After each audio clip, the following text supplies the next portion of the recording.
धन्यवाद नीरज जी। आपने बहुत उदारता के साथ मेरा परिचय दिया। मैं आपका इसलिए भी शुक्रगुजार हूँ कि आपकी वजह से लोकायत जैसी बेहतरीन संस्था, इतनी लोकप्रिय संस्था, इसके पास इतना इतना बड़ा कार्यकर्ता आधार है, उसके साथ जुड़ने का मुझे मौका मिला और आपके बीच आने का मौका मिला।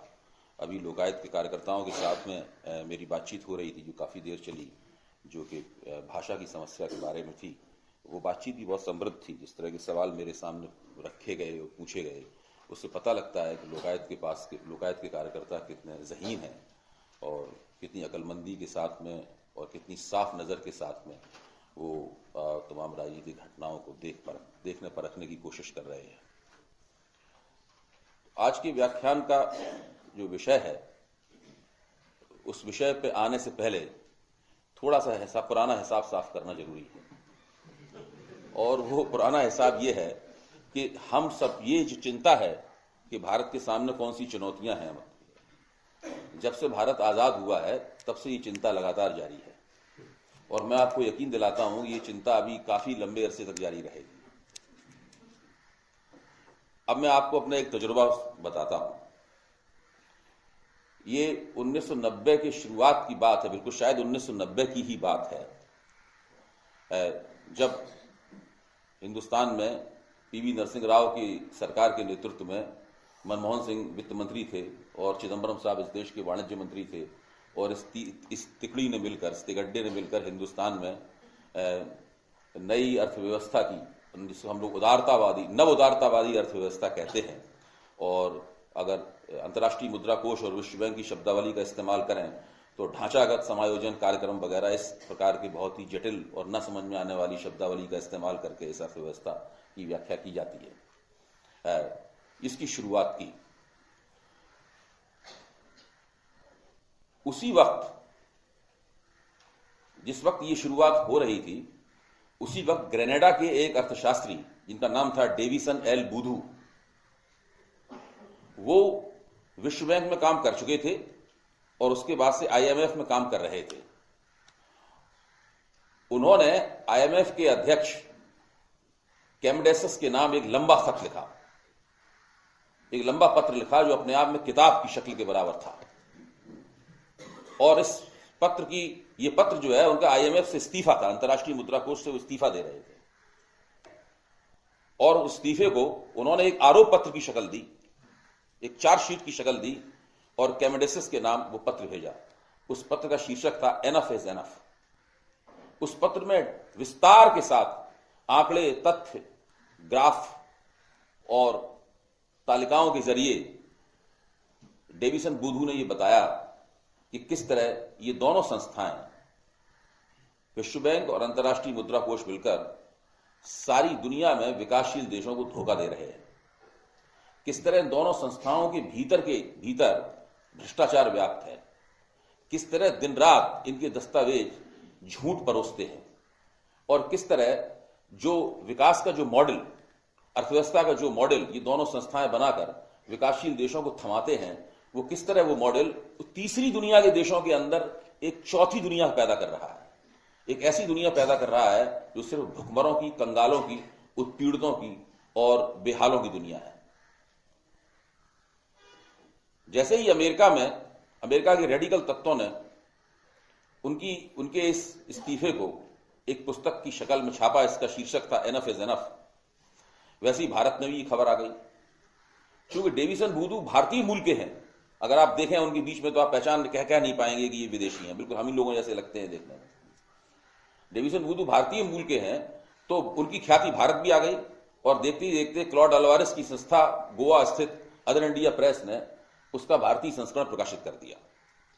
जैसे ही उसका भारतीय संस्करण प्रकाशित हुआ, हम सब लोग जो उत्सुकता से पूंजीवाद के खिलाफ लंबे अरसे से झंडा बुलंद कर रहे थे, हम लोगों के हाथ वो किताब लगी और हम सब लोगों ने उसका एक एक शब्द पढ़ डाला। उसके बाद तय हुआ कि बूधू साहब को अब हिंदुस्तान बुलाया जाए और जो बातें उन्होंने इसमें कही हैं वो बातें उनके मुंह से सुनी जाए और उनसे बहस की जाए, बातचीत की जाए, भारतीय समस्याएं उनके सामने रखी जाए। थोड़ा सा पानी ले लूं।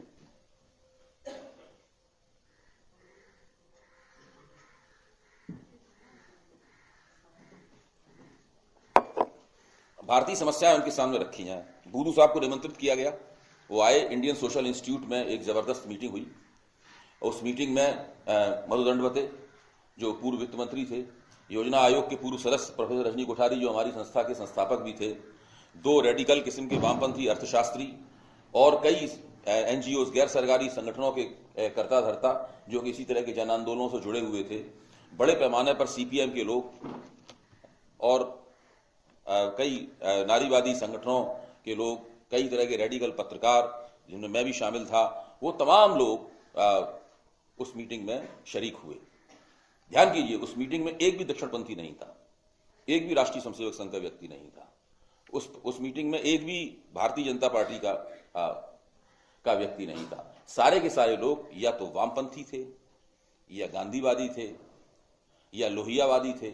सारे के सारे लोग वामपंथ की ही जो विभिन्न धाराएं थी उसके विभिन्न रंग थे, या मध्यमार्गी राजनीति जो थी उससे जुड़े हुए लोग थे, उसी से संबंधित लोग थे। तो बूधू के बोलने से पहले सब लोगों ने भारत की परिस्थिति पर अपने अपने विचार व्यक्त किए,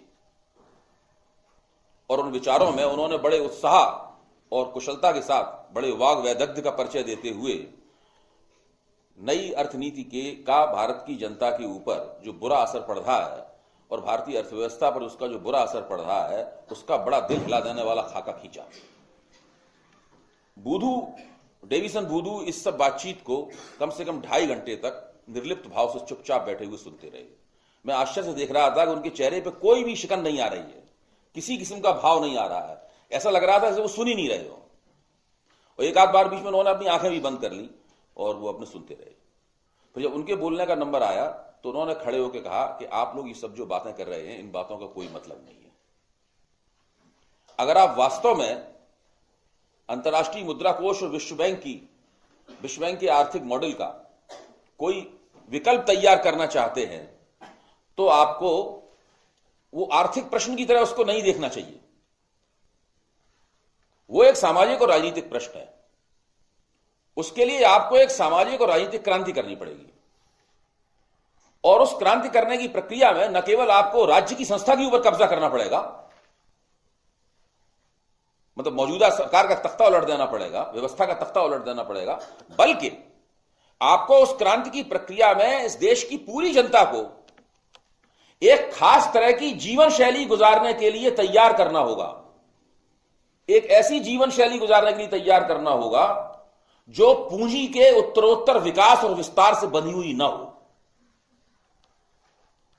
जब तक आप ऐसा नहीं करेंगे, तब तक ये विकल्प की जितनी भी बातें हैं, ये सारी की सारी बातें आप ये जानकर कर रहे हैं कि आप विश्व बैंक और अंतर्राष्ट्रीय मुद्रा कोष के खिलाफ बोल रहे हैं, लेकिन दरअसल ये सारी बातें आप ऐसी बातें कह रहे हैं जो उनके अनुकूल बैठती हैं।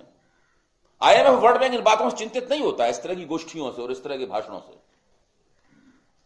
ये बात मैं इसलिए कह रहा हूं कि मेरे इस भाषण से भी आईएमएफ, वर्ल्ड बैंक चिंतित नहीं होगा। मैं ये कह रहा हूं, बुद्धू का कहना यह था कि मैं ये कह रहा हूं कि इस तरह की बातों को ये विश्व की संस्थाएं चुपचाप आराम से सुनती रहती हैं, यहां तक कि एक सीमा तक वो इन्हें बढ़ावा भी देती हैं। पहले इनको नजरअंदाज करती हैं, फिर वो धीरे धीरे उन्हें लगता है कि ये उनकी जो एक चौतरफा योजना है, उस योजना का ही एक हिस्सा है। और फिर एक खास मौके पर जाकर जब ये बातें कुछ ज्यादा बढ़ने लगती हैं, तो इन बातों को वो, उनके पास इतने तर्क हैं, इन सब बातों को वो खारिज कर देती हैं, क्योंकि ये सारी बातें बहस के स्तर पर हैं। फिर उन्होंने हम लोगों से पूछा कि आप ऐसी कोई अर्थव्यवस्था बताइए जहां पर आईएमएफ और वर्ल्ड बैंक के आर्थिक मॉडल के वैकल्पिक मॉडल की प्रैक्टिस की जा रही हो। ऐसी कौन सी जगह है इस दुनिया में जहां पर उसके वैकल्पिक मॉडल की प्रैक्टिस की जा रही हो, ऐसे वैकल्पिक मॉडल की इस पर हम भरोसा कर सकें कि भाई ये उससे ज्यादा श्रेष्ठ है, इसको हटा दो, उस मॉडल को ले आओ, हम इस तरह से अपनी अर्थव्यवस्था बना लेंगे। उन्होंने कहा दुनिया की प्रत्येक अर्थव्यवस्था पूंजी के उत्तरोत्तर विकास और विस्तार की प्रक्रिया पर टिकी हुई है।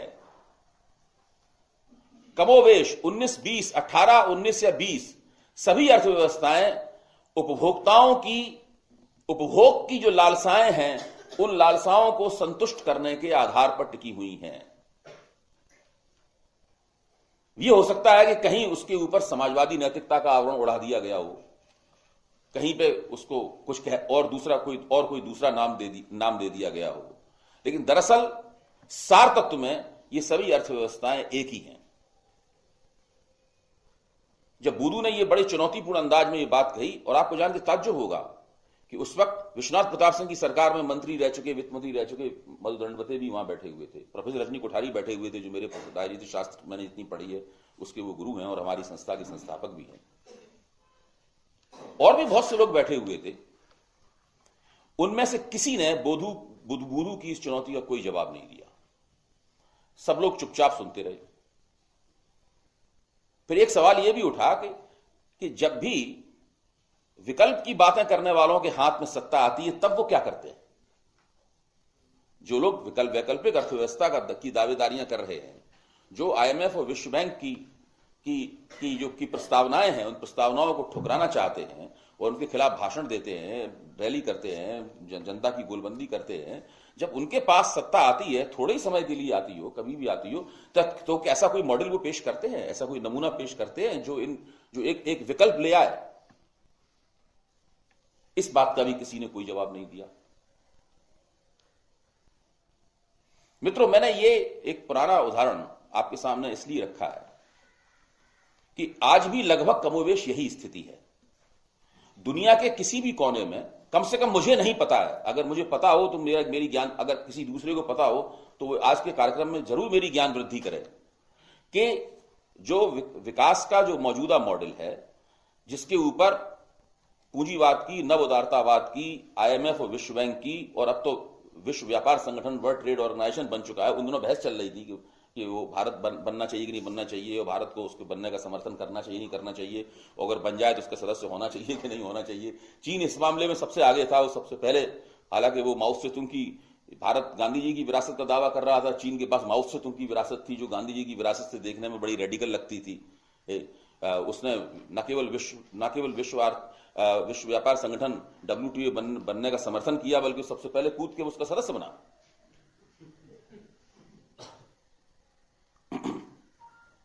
आज भी इस तरह का कोई मॉडल नहीं है। तो हम लोग जो भी चर्चा कर रहे हैं आज, वो सब विमर्श के स्तर पर है, वो विकास के स्तर पर है। व्यवहार में कहीं भी कुछ नहीं हो रहा है। व्यवहार में अभी इन सब चीजों का लागू होना बाकी है। एक ऐसी राजनीतिक शक्ति का उत्थान होना अभी बाकी है जो खड़े होकर ये कहे कि हम एक वैकल्पिक मॉडल लेके आ रहे हैं, और एक ऐसा मॉडल लेके आ रहे हैं जिसका पालन करने के लिए हमें एक नई जनता की जरूरत भी होगी। न केवल हमें एक नया मॉडल चुनना है, बल्कि उस मॉडल पर चलने के लिए हमें एक नई जनता की आवश्यकता भी है। तो मित्रों, ये सारी की सारी बातें जो हैं अभी भविष्य के गर्भ में हैं। इन सब बातों पर गौर करना बहुत बहुत ही जरूरी है।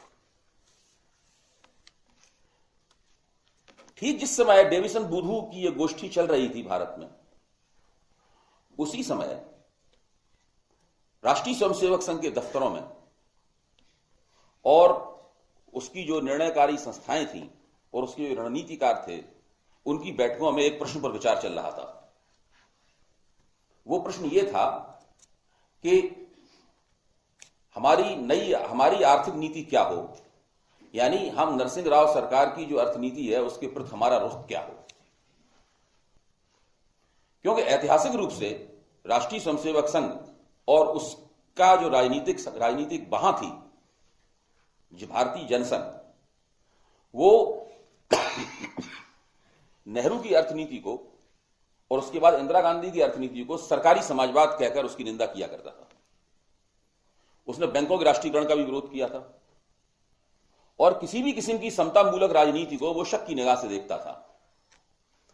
जनसंघ की अर्थनीति राष्ट्रवाद के नाम पर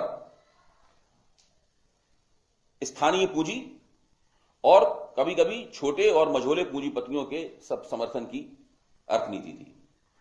जब 80 के दशक में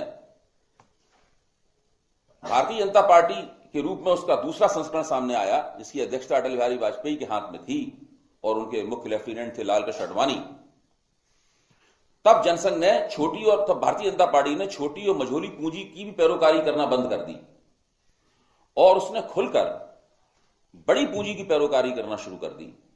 और उस तत्कालीन जो पब्लिक सेक्टर के सरकारी क्षेत्र के प्रभुत्व वाली जो अर्थनीति थी, उस अर्थनीति का कड़ा विरोध करना शुरू कर दिया और उन्होंने कहा कि बाजार को काफी बड़े पैमाने पर छूट मिलनी चाहिए। लेकिन अब राष्ट्रीय स्वयंसेवक संघ और भाजपा के सामने प्रश्न यह था कि हमारा ये जो आर्थिक विचारों का ये जो हमारा इतिहास है छोटा सा, क्या ये इतिहास उस आंधी के सामने टिक पाएगा जो कि चिदंबरम, मनमोहन और नरसिंह राव की तिकड़ी ने मिलकर चलाने की योजना बनाई थी, जो भूमंडलीकरण की आंधी थी, जो कि बाजारवाद की आंधी थी, जिसके अंदर पूंजी के नए रूप, पूंजी के पुराने रूपों को प्रतिस्थापित करने वाले थे।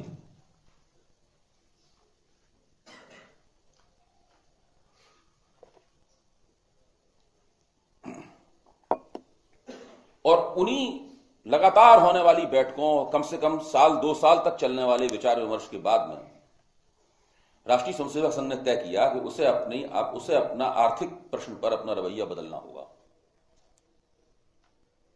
और इसी निर्णय के गर्भ से एक संस्था निकली। नागपुर में एक बैठक हुई नवंबर 1992 में और उन लोगों ने स्वदेशी जागरण मंच का गठन किया, दत्तोपंत ठेंगड़ी के नेतृत्व में और एमजी बोकाड़े के नेतृत्व में। नीरज जी को पता होगा एमजी बोकाड़े का इतिहास क्या है। एमजी बोकाड़े 70 के दशक में मार्क्स, अंबेडकर और फुले का जो विचारधारात्मक संश्रय था उसकी पैरोकारी किया करते थे और आर्थिक लेखन और आर्थिक विश्लेषण में उनकी बहुत गहरी रुचि थी। उसके बाद में बोकाड़े साहब ने 1992 में ही एक दस्तावेज तैयार किया जिसका शीर्षक था स्वदेशी economy for the war of independence against economic imperialism.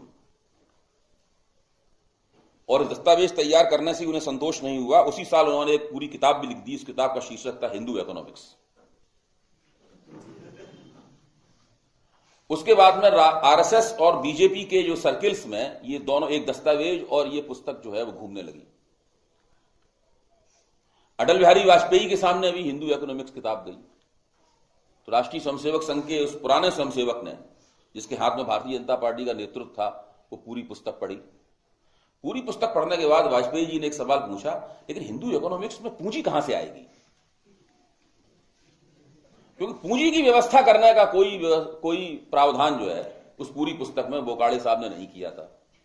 और न ही उनके इस स्वदेशी economy for the war of independence against economic imperialism वाले दस्तावेज में इसका प्रावधान किया गया था। जाहिर है स्वदेशी जागरण मंच ने इस बात का कोई जवाब नहीं दिया, वाजपेयी जी की बात का, कि इसमें पूंजी कहां से आएगी। क्योंकि वाजपेयी जी सोच रहे थे कि भाई जिस दिन सत्ता मिली तो प्रधानमंत्री तो मैं ही बनूंगा। आपको ध्यान होगा कि हिंदी के एक मशहूर व्यंगकार हरिशंकर परसाई ने अटल बिहारी वाजपेयी के ऊपर एक व्यंग लेख लिखा था। उसमें यह था कि कबीर जो है वो अटल बिहारी वाजपेयी से सुबह मिलने के लिए गया तो उसने देखा कि वाजपेयी जी शीशे के सामने खड़े हो गए, तरह तरह से हाथ मिलाने की प्रैक्टिस कर रहे हैं। तो उसने पूछा, वाजपेयी जी क्या कर रहे हैं? कि जब मैं प्रधानमंत्री बनूंगा देखो मैं कौशिजन से इस तरह हाथ मिलाऊंगा, मैं निक्सन से इस तरह हाथ मिलाऊंगा, मैं चाउलाई से इस तरह हाथ मिलाऊंगा। मतलब वो प्रधानमंत्री बनने के लिए उन्होंने अपने आप को बहुत पहले से नियुक्त कर रखा था। तो वाजपेयी जी की समझ में नहीं आया कि जब वो प्रधानमंत्री बनेंगे तो ये दोनों दस्तावेज, बोकाड़े साहब के लिखे हुए दोनों दस्तावेज कि स्वदेशी जागरण मंच की बहबूदी में लिखे गए हैं, ये उनकी मदद कैसे करेंगे? स्वदेशी जागरण मंच ने उन्हें इस बात का कोई जवाब नहीं दिया। और स्वदेशी जागरण मंच के नेतृत्व में राष्ट्रीय स्वयंसेवक संघ ने भूमंडलीकरण की प्रक्रिया, नव उदारतावादी अर्थनीति के खिलाफ एक मुहिम छेड़ दी। करीब 350 चीज, सांस्कृतिक रूप से पवित्र 350 चीजों की एक सूची बनाई गई, जिनके बारे में कहा गया कि इसमें कोई भी विदेशी प्रदूषण नहीं है। और जनता को यह उपदेश दिया गया कि इन चीजों को का ही इस्तेमाल किया जाए और इन चीजों का इस्तेमाल करने से जो है वो राष्ट्रवादी भावनाएं प्रबल होंगी और राष्ट्रीय अर्थव्यवस्था को और राष्ट्रीय पूंजी को और राष्ट्रीय प्रयासों को बढ़ावा मिलेगा। स्वदेशी जागरण मंच ने जो एक बहुत बेहतरीन बात कही, जो सुन के मुझे भी बहुत अच्छा लगा, वो ये थी वो वाक्य था, मैं आपके सामने रखता हूं, हमें अपने ही प्रकाश से स्वयं प्रकाशित होना होगा। अब सवाल यह है कि आप अपने ही प्रकाश से प्रकाशित होंगे, आत्मनिर्भरता का नारा है, आप अपने ही प्रकाश से प्रकाशित होंगे, या थोड़ा सा प्रकाश बाहर से भी आएगा? बाहर से जो प्रकाश आएगा और आपका अपना प्रकाश होगा, उन दोनों का गठजोड़ कैसे बनेगा? उसमें दोनों का प्रतिशत क्या होगा, बाहर के प्रकाश का और आपके अपने प्रकाश का प्रतिशत क्या होगा? ये सब बातें, इन सब बातों के बारे में कोई भी तयशुदा उसमें निर्णय नहीं दिया गया था। ऐसी कोई रूपरेखा नहीं दी गई थी जिसके बारे में पता लग सके कि ये सब काम इस तरीके से होगा। दरअसल स्थिति यह थी कि चूंकि नवोदित भारतीय मध्य वर्ग बहुत तेजी के साथ भूमंडलीकरण की शक्तियों की तरफ खिंच रहा था, भूमंडलीकरण की शक्तियां एक चुंबक की तरह उस वर्ग को अपनी तरफ खींच रही थी, इसलिए राष्ट्रीय स्वयंसेवक संघ को यह चिंता हुई थी कि कोई ऐसा जरूर काम किया जाए ताकि ये मध्य वर्ग, जिसके बारे में हमेशा वो मानता था कि इसी मध्य वर्ग की सवारी करके ही वो भारत में हिंदू राष्ट्र की स्थापना कर पाएगा, वो उसकी तरफ जाना, कांग्रेस की तरफ जाना बंद हो। इस मुख्य उद्देश्य के लिए स्वदेशी जागरण मंच की स्थापना की गई थी। न विकल्प पेश करना उनका कोई मकसद था और न ही भूमंडलीकरण की प्रक्रिया के खिलाफ कोई अनंतिम संघर्ष चलाना उनका उद्देश्य था। और जैसे जैसे घटनाक्रम आगे बढ़ा, परिस्थितियों का जैसे जैसे विकास हुआ, वैसे वैसे ही अपने आप में स्पष्ट होता चला गया कि दरअसल भूमंडलीकरण विरोध का, नई अर्थनीति विरोध का जो पूरा ढांचा राष्ट्रीय स्वयंसेवक संघ ने खड़ा किया था, जिसके अंदर भारतीय मजदूर संघ, भारतीय किसान संघ, जो ये संस्थाएं पहले से काम कर रही थी, और स्वदेशी जागरण मंच, ये सारी संस्थाएं जो सक्रिय थी, ये दरअसल ये ढांचा, इस ढांचे का बुनियादी मकसद क्या था?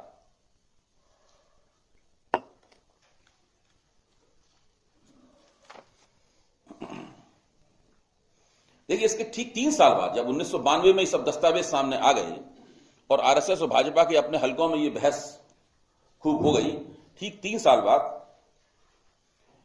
महाराष्ट्र में भारतीय जनता पार्टी और शिवसेना की गठजोड़ सरकार बनी। अब आप सब लोग तो महाराष्ट्रियन हैं, मुझसे ज्यादा जानते हैं उस सरकार ने क्या किया। उस सरकार ने सत्ता में आते ही शरद पवार की सरकार ने जो दाभोल की जो एनरॉन बिजली परियोजना थी, उस बिजली परियोजना के करार को रद्द कर दिया। रद्द करते ही स्वदेशी जागरण मंच ने अपनी पीठ थपथपाई और उसने कहा कि देखिए, ये बिल्कुल स्वदेशी प्रवृत्तियों का नमूना है। इस सरकार में जो स्वदेशी प्रवृत्तियां हैं, ये उसका नमूना है और हम इसका स्वागत करते हैं।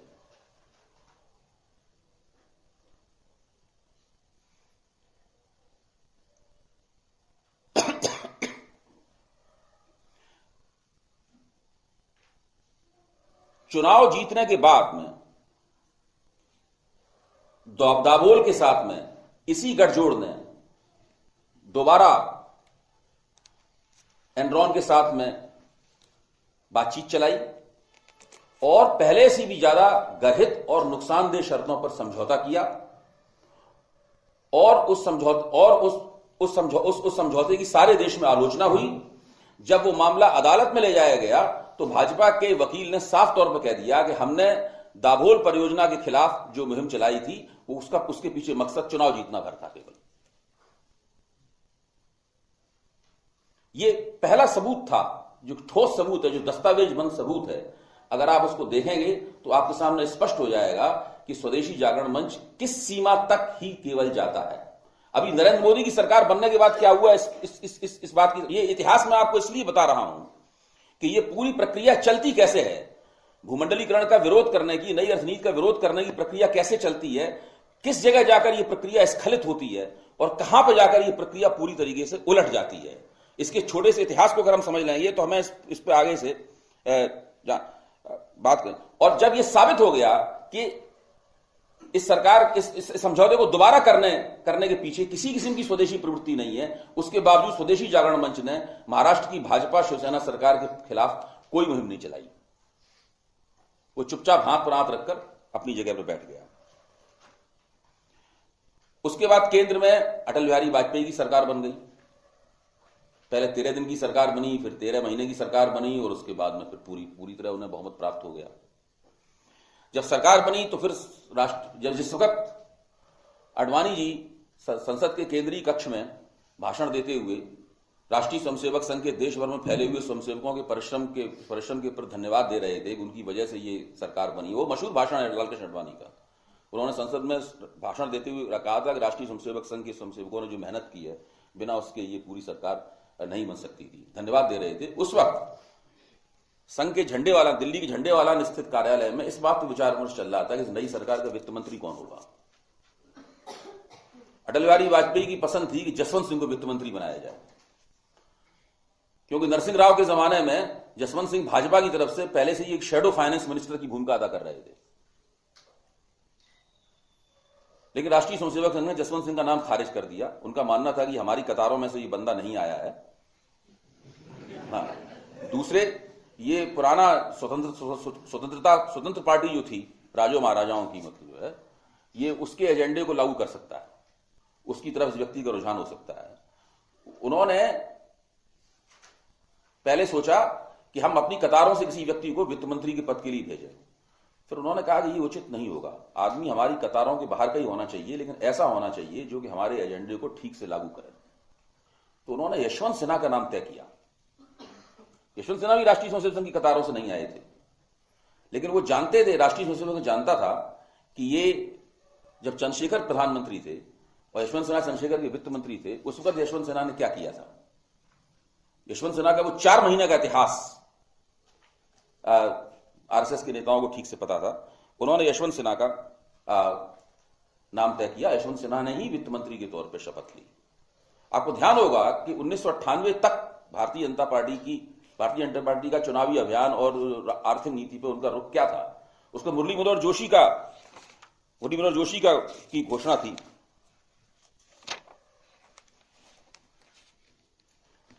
Potato chips no, computer chips yes. और इस चीज को वो लोग कैलिब्रेटेड ग्लोबलाइजेशन कहते थे।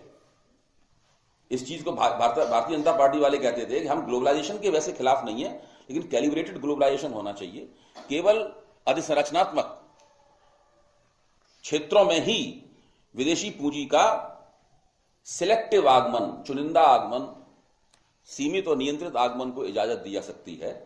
अन्यथा हम लोग स्वदेशी पूंजी से और राष्ट्रीय पूंजी से ही काम चलाएंगे। इस चीज को वो लोग कैलिब्रेटेड ग्लोबलाइजेशन कहा करते थे। जब यशवंत सिन्हा बने वित्त मंत्री, तो उन्होंने इस कैलिब्रेटेड ग्लोबलाइजेशन की व्याख्या कैसे की, ये आपको बहुत दिलचस्प लगेगा। मैं उनका एक कोटेशन आपको पढ़ के सुनाता हूं। और ये कोटेशन, जिसे बहुत ज्यादा लोकप्रिय होना चाहिए और हर व्यक्ति को याद होना चाहिए, ये एक इतिहास की एक ट्रेजेडी है कि ये कोटेशन लोग लगभग भुला चुके हैं। इसको जरूर याद कीजिए। 1998 में जब भाजपा लोकसभा का चुनाव लड़ने उतरी, तब उसने क्या कहा था, पहले मैं ये पढ़ के सुनाऊंगा, और उसके बाद यशवंत सिन्हा जब वित्त मंत्री बन गए तब उन्होंने क्या कहा, ये मैं पढ़ के सुनाऊंगा। 8-10 लाइन कोटेशन। भाजपा 1998 में लोकसभा का चुनाव लड़ने उतरी तो उसने कहा, शुल्क दर घटाने की पथभ्रष्ट नीतियों और भारतीय उद्योग को समान धरातल न देने के कारण भारत की अर्थव्यवस्था जबरदस्त दबाव में आ गई है। हालांकि कुछ संरचनात्मक क्षेत्रों में विदेशी पूंजी की भूमिका बेहद अहम है, लेकिन स्पष्ट है कि इस पूंजी का भारतीय अर्थव्यवस्था को न के बराबर ही फायदा होने वाला है। भले ही हर देश का घोषित एजेंडा मुक्त व्यापार है, पर असली एजेंडा तो आर्थिक राष्ट्रवादी होता है। भारत को भी अपने राष्ट्रीय एजेंडे पर चलना चाहिए। इसके मर्म में स्वदेशी का विचार है। यह था स्वदेशी का विचार, जिसके ऊपर भाजपा ने 1998 का चुनाव लड़ा था। यशवंत सिन्हा ने इसकी व्याख्या कैसे की, स्वदेशी के विचार की। वित्त मंत्री के रूप में शपथ लेने के बाद यशवंत सिन्हा ने कहा, भारत को अपनी फौजी ताकत के सापेक्ष शक्तिशाली आर्थिक राष्ट्र भी बनना है, और आप आर्थिक ताकत तभी बन सकते हैं जब अपनी शक्तियों की परीक्षा दूसरों के मुकाबले करके दिखाएं। इसका मतलब है बाहर निकलना और दुनिया के पैमाने पर प्रतियोगिता करना, साथ में दुनिया को अपने यहां आने देना और प्रतियोगिता करने देना। मैं स्वदेशी को बुनियादी रूप से एक ऐसे विचार के रूप में समझता हूं जिसका मकसद भारत को महान बनाना है। हम महान बन सकते हैं प्रतियोगिता करने में सक्षम होकर ही। मेरा विचार है कि प्रतियोगिता ही असली चीज है। इसलिए स्वदेशी, ग्लोबलाइजर और लिबरलाइजर आपस में अंतर्विरोधी पद नहीं है। मेरी निजी राय है कि भूमंडलीकरण स्वदेशी होने का सबसे अच्छा तरीका है।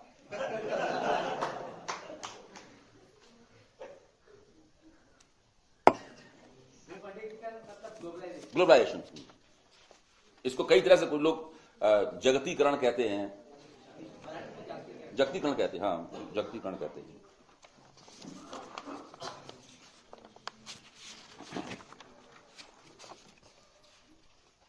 अब जिन दिनों जैसे ही यशवंत सिन्हा ने यह बयान दिया,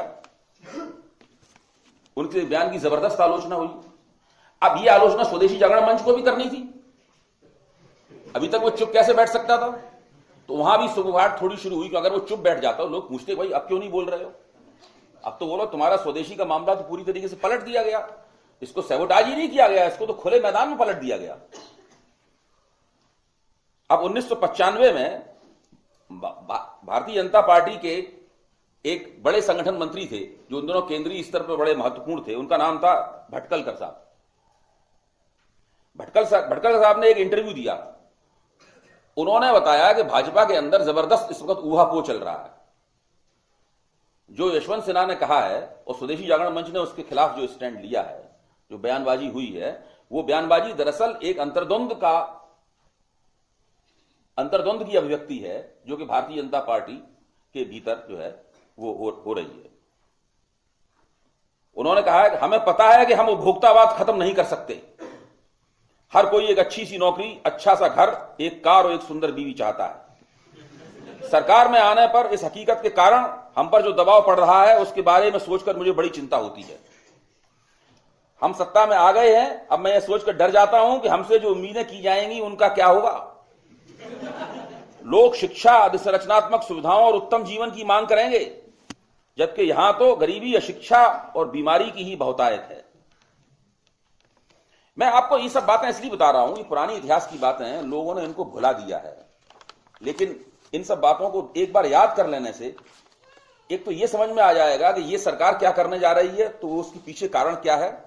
और दरअसल हम लोग ये जो बहसें करते हैं और ये जो वक्तव्य मैं आपके सामने दे रहा हूं, जो आपको शायद पसंद भी आ रहा है, इस वक्तव्य का असली मूल्य क्या है, ये भी समझते चलना चाहिए।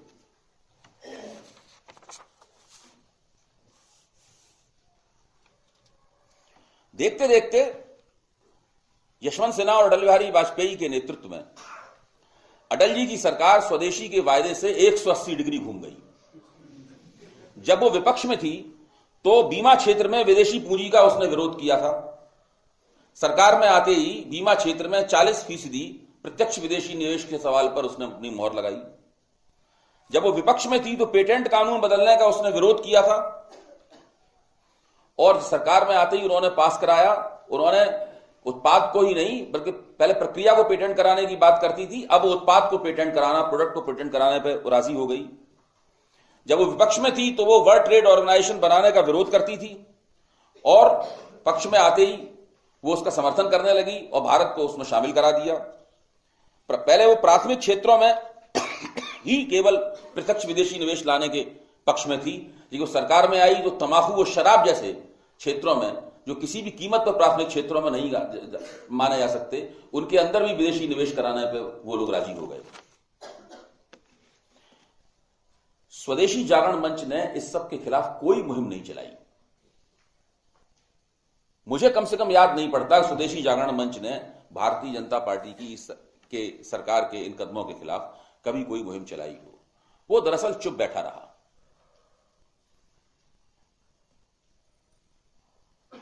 मित्रों, ये तो है उस पार्टी का इतिहास जिस पार्टी की इस वक्त सरकार चल रही है। वो सरकार गठजोड़ सरकार थी। वो सरकार आज की सरकार के मुकाबले कमजोर सरकार थी। वहां पे कोई कानून पास कराने के लिए बहुत ज्यादा मेहनत करनी पड़ती थी, काफी आम सहमति बनानी पड़ती थी। ऐसे भी शक्तियां थीं जो कई चीजों का विरोध करती थीं। जब से नरेंद्र मोदी की सरकार बनी है तब से क्या हो रहा है, जरा आप इसके ऊपर गौर कीजिए। नरेंद्र मोदी की सरकार 16 मई को लोकसभा चुनाव के नतीजे आए, शायद 26 मई को इन लोगों ने शपथ ली। उसके 15 दिन बाद एक सरसंघ चालक मोहन भागवत के साथ एक मीटिंग में प्रधानमंत्री और राष्ट्रीय स्वयंसेवक संघ के सरबराह ने यह तय पाया कि संघ के जितने भी ग्लोबलाइजेशन विरोधी संगठन हैं उन पर 1 साल के लिए मॉरेटोरियम लगा दिया जाए। 1 साल के लिए प्रतिबंध लगा दिया जाए कि वो 1 साल तक इस सरकार के खिलाफ कुछ नहीं बोलेंगे और इस सरकार को अपना काम करने देंगे, उसको फ्री हैंड दिया जाएगा इस सरकार को। और ये इकोनॉमिक टाइम्स में खबर पूरी प्रकाशित हुई है, ये मैं अपनी मर्जी से मनगढ़ंत खबर नहीं बता रहा हूं।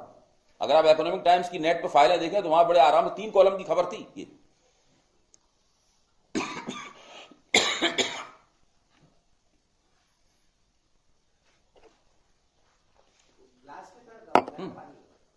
धन्यवाद, सब ठीक चल रहा है।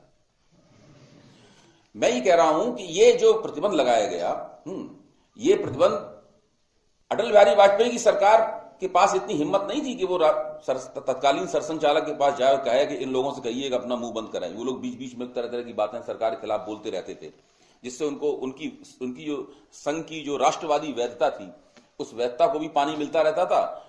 विरोध की, भूमंडलीकरण के विरोध की खानापूर्ति भी होती रहती थी और अटल जी की सरकार अपनी नीतियां अलग से चलाती रहती थी। लेकिन ये सरकार तो पूर्ण बहुमत के साथ आई थी। ये वो सरकार थी, इसके बारे में अशोक सिंघल का कहना है कि पृथ्वीराज चौहान के बाद भारत में पहली बार हिंदू सरकार बनी है। 800 साल के बाद अशोक सिंघल ने भाषण देते हुए कहा है कि 800 वर्ष के बाद में भारत में पहली बार हिंदुओं की सरकार बनी है। तो ये वो सरकार है।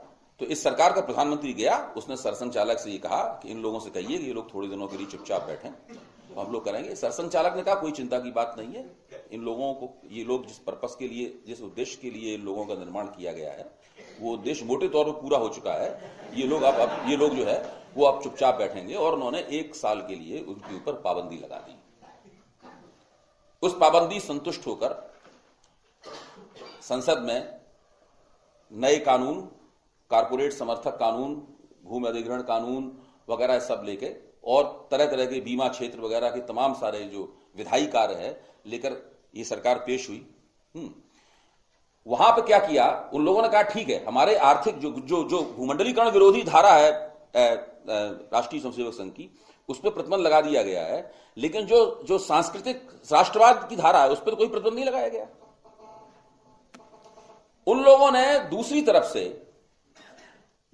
पहले तो जब वो उपचुनाव हो रहे थे उत्तर प्रदेश में और बिहार में, उस वक्त पहले तो लव जिहाद का मामला उठाया, उसके बाद में धर्मांतरण और घर वापसी का मसला उठा दिया, और उसके बाद में हिंदू राष्ट्र संबंधी, हिंदू राष्ट्र की पूरी दावेदारियां खुल के चारों तरफ व्यक्त होने लगी। जब नरेंद्र मोदी की तरफ से संदेश भेजा गया कि भाई ये क्यों हो रहा है, इससे तो हम लोगों की बड़ी साख गिर रही है, हमारा विकास का एजेंडा है थोड़ा सा हिल रहा है, मतलब, तो वहां से कहा गया कि भाई अब प्रतिबंध तो एक ही चीज पे लग सकता है, उस पर लगा दिया गया है, पूरे हम राष्ट्रीय स्वयंसेवक संघ प्रतिबंध लगा नहीं सकते। और यह स्पष्ट रूप से कहा गया कि हर सरकार की एक विचारधारा होती है, इस सरकार की भी एक विचारधारा है। आप ध्यान कीजिए कि जब नरेंद्र मोदी के पैरोकारों से कहा गया कि जब आप चुनावी मुहिम चला रहे थे, उस वक्त आपका जो विरोध होता था वो आपके 2002 में जो आपने काम किए थे, वो जो छवि थी आपकी आपकी उस छवि का विरोध होता है। तो जनता ने आपको जो वोट दिए हैं, दरअसल उस छवि का जो विरोध होता है उसका समर्थन किया गया है। आपकी उस छवि पे मोहर जनता ने वोट देके लगाई है। तो ये जो सरकार की एक निश्चित विचारधारा है।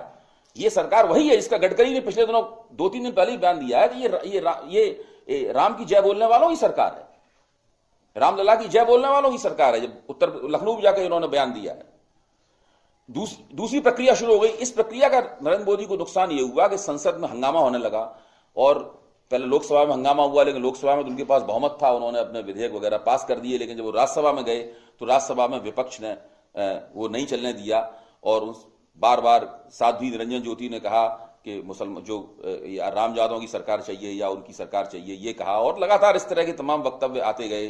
फिर 4 बच्चों वाली बात हुई, फिर प्रतियोगिता शुरू हो गई, एक नहीं कि 5 बच्चे होने चाहिए, और यहाँ तक 10 बच्चे करने तक की राय दी गई है। तो ये सब जो पूरी प्रक्रिया चली, इस पूरी प्रक्रिया क्या हुआ कि जो सरकार का जो लेजिस्लेटिव एजेंडा था, जो वो एक प्रो कारपोरेट अर्थव्यवस्था की राह साफ करने के लिए तमाम सारे जो कानून बनाना चाहती थी, वो थोड़ा देर के लिए राज्यसभा में वो चीज अटक गई। उसके अटक जाने का नतीजा ये हुआ कि उन्हें बहुत सारे अध्यादेश जारी करने पड़े। उन अध्यादेशों में उन्होंने भूमि अधिग्रहण अध्यादेश भी जारी किया जो उन्होंने लोकसभा में पेश ही नहीं किया था, मतलब वो अटका भी नहीं था, उसके बावजूद उन्होंने वो भी उन्होंने वहां पर पेश कर दिया। तो अब ये स्थिति है हमारे सामने, जो पूरा फ्रेमवर्क है अर्थव्यवस्था का, नरेंद्र मोदी की सरकार का और इसका। दूसरी चुनौती, दूसरी दुविधा राष्ट्रीय स्वयंसेवक संघ के उन संगठनों की भी है जिनसे अभी तक भूमंडलीकरण की प्रक्रिया का और नव उदारतावादी अर्थव्यवस्था का विरोध करवाया जाता रहा है। चूंकि ये सब एक राजनीतिक प्रक्रिया के, व्यापक राजनीतिक प्रक्रिया की ये चीजें अंग होती हैं, इसलिए इनको आप अपने मन के मुताबिक इनका स्विच ऑन और स्विच ऑफ नहीं कर सकते। किसी संगठन के अंदर भी, मान लो संगठन में आपने एक शक्ति खड़ी की, आपने संगठन में एक 50 नौजवानों का एक दल तैयार किया जिससे आप अपने दुश्मनों को पिटवाते हैं, जैसे बजरंग दल इस टाइप का संगठन है, या मतलब या केरल, आप सीपीएम को उदाहरण दें, सीपीएम में भी एक छोटा सा गुप्त ग्रुप है केरल में जो कि अपने विरोधियों की ठोक-पीट करता है, यहां तक कि उनका वो बयान भी उनके सामने आ गए, उनका सफाया वगैरह भी करता है। आप इस तरह की अपने संगठन में शक्तियां जब पैदा करते हैं और फिर आप एक दिन कहते हैं नहीं अब तुम्हारा कोई काम नहीं रहा, तो असंभव हो जाता है उनको नियंत्रित करना, क्योंकि वो एक धीरे धीरे एक पूरी राजनीतिक प्रक्रिया के दौरान एक स्वायत्तता ग्रहण कर लेती हैं, उनकी अपनी एक ऑटोनॉमी बन जाती है उनकी। आप उनको जिस तरह आपने उनको जन्म दिया था, आप उस तरह उनको मार नहीं सकते। राष्ट्रीय स्वयंसेवक संघ को हमेशा ही इस बात की गलतफहमी रही है। आपको याद होगा कि जब गुरु गोलवलकर जी से यह कहा जाता था कि जनसंघ ने अगर आपकी बात नहीं मानी तो आप क्या करेंगे, तो हमेशा जवाब देते थे जनसंघ तो गाजर की पुंगी है, जब तक बजाएगी तब तक बजाएंगे वरना खा जाएंगे। ये उनका बहुत मशहूर वाक्य, मैंने अपने एक किताब में जो उसको उद्धृत भी किया है।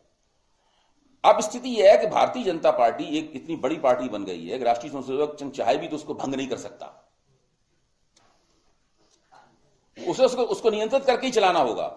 इसी तरीके से जो भारतीय राष्ट्रीय स्वयंसेवक संघ की जो ग्लोबलाइजेशन विरोधी धारा है, वो एक ऐसी धारा है कि राष्ट्रीय स्वयंसेवक संघ चाहे भी तो उस धारा के नखदंत पूरी तरीके से नहीं तोड़ सकता।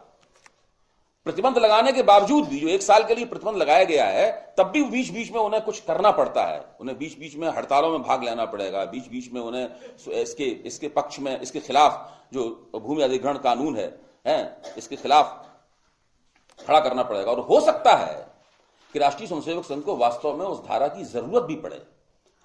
जब संघ को यह लगेगा कि भूमि अधिग्रहण अध्यादेश जैसे निहायती जनविरोधी कानून के खिलाफ जन आंदोलन उमड़ रहा है और कांग्रेस जैसी ताकतें या वामपंथी ताकतें या लोकायत जैसी ताकतें उन जनउभारों का नेतृत्व करने के लिए आगे बढ़ रही हैं, ऐसे मौके पर भूमंडलीकरण विरोधी धारा के लोग फिर से निकलेंगे राष्ट्रीय स्वयंसेवक संघ की, ताकि वो जन उभार का ये हिस्सा जो है उस हिस्से को हड़प सकें, उसे अपने नेतृत्व में ला सकें और दोबारा हिंदुत्व की शक्तियों को अपना रास्ता साफ करने की आजादी प्राप्त हो सके। तो ये पूरी एक जटिल प्रक्रिया है जो कि इस तरीके से चल रही। बीच बीच में आपको लगेगा कि राष्ट्रीय स्वयंसेवक संघ की जो भूमंडलीकरण विरोधी धारा है बहुत ताकतवर हो रही है, बहुत बोल रही है, मुखर हो रही है, वो नरेंद्र मोदी की सरकार की बात नहीं मान रही है, वो लगभग वामपंथी भाषा बोल रही है। लेकिन इन सब बातों को बहुत ध्यान से देखना होगा कि दरअसल उनका इरादा क्या है। वो बिटवीन द लाइन्स अध्ययन करना होगा उसका, कि दरअसल ये क्यों बोल रहे हैं और दूसरी शक्तियां जो हैं वो किस कोण से इस पूरी बात को सामने रख रही हैं। मित्रों, अभी इस सरकार को केवल 7-8 महीने हुए हैं। फरवरी में 9 महीने पूरे होंगे। फरवरी में ये सरकार अपना पहला बजट पेश करेगी और उस पहले बजट में ये समझ में आएगा कि ये सरकार दरअसल करना क्या चाहती है। इस सरकार के सामने 3 बड़े क्षेत्र हैं। एक बड़ा क्षेत्र है मध्य वर्ग का, जिसने बहुत उत्साह और उल्लास के साथ कांग्रेस के भ्रष्टाचार से नफरत करते हुए नरेंद्र मोदी को समर्थन दिया है। ये हिस्सा रोजगार चाहता है, खुशहाली चाहता है और ये मांगना उसका अधिकार है, बिल्कुल सही है, जनता का एक बहुत बड़ा हिस्सा है, ये चाहता है। दूसरा सेक्टर है कारपोरेट सेक्टर, जिसने भारत के इतिहास में पहली बार न केवल नरेंद्र मोदी की चुनावी मुहिम में अकूत धन का निवेश किया है, बल्कि जबरदस्त इमोशनल इन्वेस्टमेंट भी किया है। आपको ध्यान होगा कि जब 16 मई को जब चुनावी नतीजे आए और 17 मई का मिंट अखबार, जो हिंदुस्तान टाइम्स का आर्थिक अखबार है, मिंट का अगर आप पहला पन्ना देखें तो पहले पन्ने पे एक बड़ा सा हेडिंग लगा हुआ है मिंट पे, उसमें लिखा हुआ है the victory of BJP is the first victory of Indian capitalism. आप देखिए ना, मतलब ये आप नेट पे जाएंगे आपको ये सारी खबरें मिल जाएंगी। तो उन लोगों का न केवल आर्थिक निवेश किया है उन्होंने भारतीय जनता पार्टी की मुहिम में, बल्कि बहुत बड़ा एक जज्बाती निवेश भी है इसके अंदर। उन लोगों को पहली बार लग रहा है कि शायद हमारी सरकार आ गई है। और तीसरा बड़ा सेक्टर है उन भारतीय जनता पार्टी और राष्ट्रीय स्वयंसेवक संघ के उन हिंदुत्ववादी कार्यकर्ताओं का, जिन्होंने अपने नेताओं की मर्जी के खिलाफ मोदी मोदी के नारे लगाकर मोदी को मुख्यमंत्री प्रधानमंत्री पद का उम्मीदवार बनवाया। आपको ध्यान होगा, मोहन भागवत मोदी को प्रधानमंत्री पद का उम्मीदवार नहीं बनाना चाहते थे। भारतीय जनता पार्टी का केंद्रीय नेतृत्व भी मोदी को प्रधानमंत्री पद का उम्मीदवार नहीं बनाना चाहता था। उसके कई कारण हैं, उसके ऊपर अलग से चर्चा की जा सकती है, उसके लिए और विस्तार से समय की आवश्यकता पड़ेगी। लेकिन ये लोग सब नरेंद्र मोदी को प्रधानमंत्री पद का उम्मीदवार नहीं बनाना चाहते थे, लेकिन उसका भारतीय जनता पार्टी और आरएसएस का जो मझोले दर्जे की जो कार्यकर्ता पार्टी थी और निचले स्तर के जो कार्यकर्ता थे, वो सब मोदी के पक्ष में मजबूती के साथ खड़े हुए थे। और जब राष्ट्रीय स्वयंसेवक संघ ने एक आंतरिक सर्वेक्षण कराया और उस सर्वेक्षण से जो नतीजे निकले, तब उन लोगों की आंखें खुली। तब उन्होंने मोदी को प्रधानमंत्री पद का उम्मीदवार बनाया। और यह भाजपा के इतिहास में पहली घटना थी कि एक क्षेत्रीय स्तर का नेता, जिसने केंद्रीय स्तर का कभी कोई नेतृत्व नहीं किया था, केंद्रीय स्तर की जिम्मेदारियां नहीं दी गई थी कभी, वो आया और केंद्रीय स्तर के स्थापित नेतृत्व को सुपरसीड करते हुए उसको प्रधानमंत्री पद का न केवल उम्मीदवार बनाया गया, बल्कि पूरी की पूरी मुहिम पूरी तरीके से उसके हाथ में दे दी गई। ये भाजपा के इतिहास में एक अनोखी घटना है। वरना भाजपा में नेतृत्व की जो हायरार्की है, नेतृत्व का जो पदानुक्रम है, बिल्कुल स्पष्ट है। जो केंद्र का नेता है वो केंद्र का नेता है। जरूरी नहीं कि राज्य में उसके पास कोई बहुत बड़ा जनाधार हो। जो राज्यों का नेता है वो राज्यों के नेता है। और इन दोनों के बीच में आवाजाही बहुत ही कम होती है, ना के बराबरी होती है। होती भी है तो बड़े शांतिपूर्ण और खुफिया तरीके से होती है। ये पहली बार भाजपा के इतिहास में हुआ है ऐसा। लेकिन ऐसा उन्हें मजबूरी में करना पड़ा उन्हीं दीवाने हिंदुत्ववादी कार्यकर्ताओं की वजह से। तो उन कार्यकर्ताओं की भी कुछ महत्वाकांक्षाएं हैं। वो तो एंटी मुस्लिम खुराक पे पले हैं, वो तो अल्पसंख्यक विरोधी रुझानों पे ही उनकी सारी राजनीति परवान चढ़ी है। तो वो लोग भी तो टीवी के सामने खड़े होकर ये बयान देंगे कि वो 2021 तक सब अल्पसंख्यकों को इस देश से निकाल देंगे अगर उन्होंने धर्म परिवर्तन नहीं किया।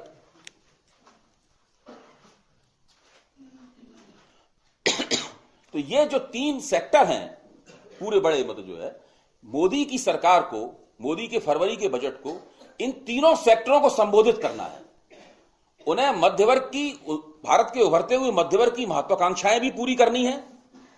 उन्हें कारपोरेट जगत की जो अपेक्षाएं हैं, बढ़ी चढ़ी अपेक्षाएं हैं, उन अपेक्षाओं को भी पूरा करना है।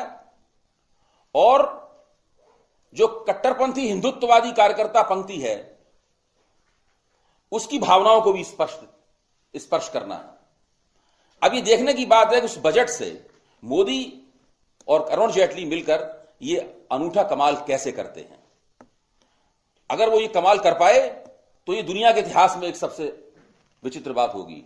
और वो इस कमाल को करने में जितने नाकाम रहेंगे और किस तरह से नाकाम रहेंगे, उसी के हिसाब से इस सरकार के खिलाफ जन आंदोलनों का उभार होना शुरू होगा। और वह क्रिटिकल, वह आलोचनात्मक लचीला फ्रेमवर्क मिलेगा जिससे इस सरकार की तरह तरह की आलोचनाएं निकलेंगी। धन्यवाद।